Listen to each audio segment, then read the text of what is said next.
The boardroom was silent except for the ticking clock. Marcus Hale, a billionaire CEO, sat alone at the long polished table, staring at the single candle stuck in a cupcake his assistant had hurriedly bought. It was his birthday, yet there was no laughter, no family, no friends, just numbers on reports, and the echo of silence in his 30-story glass tower. He had built an empire from scratch, but in the process, he had lost almost everything that made life warm. His wife had left years ago, his only son barely spoke to him, and his mansion felt emptier than the boardroom he now sat in. Just as he sighed and blew out the candle, the door creaked open. Standing there was a little girl, no older than 7, holding a small paper plate wrapped carefully in foil. Her dress was slightly worn, her shoes scuffed, yet her eyes sparkled with innocence. "I saved you some cake, mister," she said softly, walking in with hesitant steps. Marcus blinked, confused. Who are you?" The girl smiled shyly. "I live downstairs. I saw the lights still on. It's my mom's birthday too, and we had cake. But you looked lonely." For the first time in years, Marcus felt his throat tighten, not from business stress, but from a child's simple kindness. And in that moment, the richest man in the room wasn't the CEO. It was the little girl holding out a piece of cake. Marcus stared at the small plate in her hands as if it were a treasure chest. For years, people had given him expensive gifts, gold pens, rare watches, bottles of wine worth more than a worker's monthly salary. Yet none of it had ever touched him the way this child's simple gesture did. "Why would you give this to me?" Marcus asked, his voice unusually soft. The girl shrugged. "Because everyone should have someone to share cake with on their birthday. Mommy says birthdays are for love, not for being sad." Her words hit him like a hammer. He had spent decades measuring life in profits and losses, but never in love. Clearing his throat, he motioned to the chair beside him. "Would you like to sit with me?" The girl's face lit up. She climbed into the massive leather chair, swinging her legs. "My name's Lily," she said proudly. "What's yours?" "Marcus," he replied, almost embarrassed to admit it, as though the name belonged only to the headlines and not to the man sitting beside her. They shared the slice of cake, Lily chatting about her school, her friends, and her mom who worked 2 jobs to keep things going. Marcus listened more intently than he had to any board presentation. For the first time in years, someone wasn't talking to him for his money or power. When Lily giggled at his awkward attempt to taste the frosting with his fingers, something in Marcus cracked. He laughed, a genuine, unpolished laugh he hadn't heard from himself in decades. In that moment, the cold, empty boardroom no longer felt like a prison. It felt like a place where life had just stepped back in, wrapped in a little girl's kindness and a slice of cake. The next evening, Marcus found himself staring at the clock again, but this time he wasn't waiting for a report. He was waiting for the sound of small footsteps. Sure enough, there was a soft knock on his office door. When it opened, Lily popped her head in, holding 2 cookies wrapped in a napkin. "Mom baked these for the neighbors. I thought you might like one," she said, skipping over to him.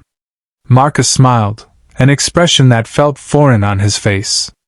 "Tell your mom thank you," he said, taking the cookie. "Does she know you come here?" Lily nodded. "She said you must be very lonely if you work all night. She said to be kind because sometimes big buildings make people small inside." The words, spoken so innocently, made Marcus pause.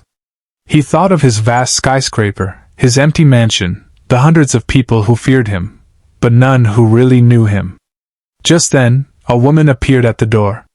She looked tired, her work uniform slightly wrinkled, but her presence was warm and steady. "Lily," she whispered firmly, "you can't just run off like that." Marcus stood, extending a hand. "You must be her mother." The woman hesitated, then shook his hand. "Clara. I'm sorry if she's bothering you. She just likes people." "Not at all," Marcus said quickly. "She's been a gift." Clara smiled faintly, though her eyes carried shadows of exhaustion. "Well, she has a way of finding the lonely ones."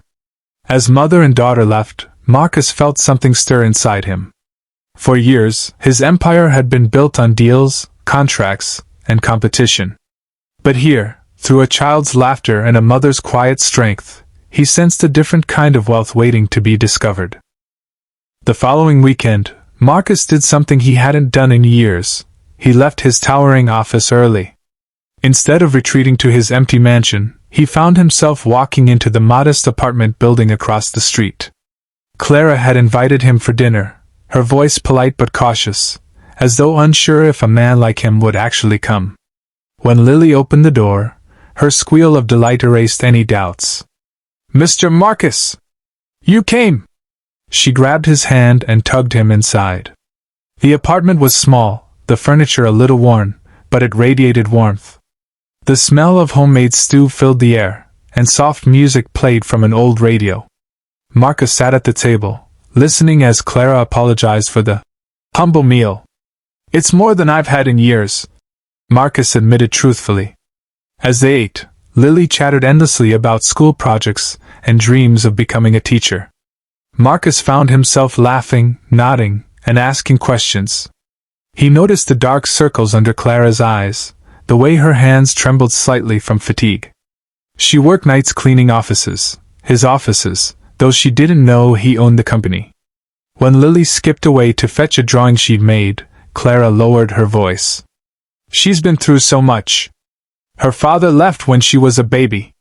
I tried to give her a normal childhood." Marcus swallowed hard. He wanted to tell her he understood, that loneliness wasn't measured by bank accounts, but by the silence that lingered when the world stopped clapping. As he left that evening, Lily pressed a crayon drawing into his hand, 3 figures holding hands under a sun. "That's you, Mommy, and me," she explained. For the first time in years, Marcus walked away carrying something richer than any deal: hope. The following week, Marcus sat in his penthouse office staring at yet another set of quarterly reports. The numbers were strong, record profits, expanding markets, but they no longer stirred pride in him. All he could think of was Clara's weary smile and Lily's laughter echoing in that small, love-filled apartment. Late that night, while walking past the janitorial staff, Marcus spotted Clara scrubbing the marble floors. She looked up, startled, clearly embarrassed. "Mr. Hale," she stammered.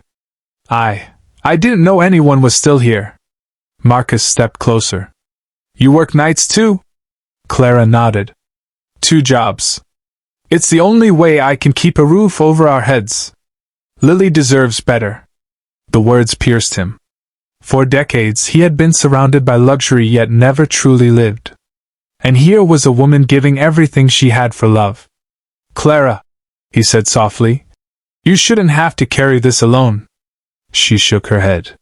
"That's life. We do what we must." But Marcus couldn't shake the ache in his chest. The next day, at a board meeting, he shocked his executives by announcing he was stepping back from daily operations. "Effective immediately," he declared. "Our company will launch a foundation to support working single parents. And I intend to be personally involved." Gasps filled the room. For Marcus, it wasn't about charity, it was about redemption. That evening, he returned to Clara and Lily's apartment, holding a small cake with 3 candles. When Lily clapped her hands and shouted, "Now we all have birthdays together!" Marcus felt something he hadn't in years. Family. Not bought, not bargained, just found. Weeks turned into months, and Marcus found himself in a life he barely recognized, but one that finally felt real. Instead of endless late nights in the boardroom, he now spent evenings helping Lily with her homework, listening to her animated stories, and tasting Clara's simple but hearty dinners. The once feared CEO was now Mr. Marcus, to the neighborhood kids, who would wave when they saw him carrying groceries alongside Clara. He didn't mind the whispers from those who couldn't understand why a billionaire chose to live simply. For the first time, the opinions of strangers didn't matter. One Sunday afternoon, Lily tugged on his sleeve. "Mr. Marcus," she whispered, holding up a half-eaten cookie, "you don't look lonely anymore." Marcus knelt down, his throat tightening.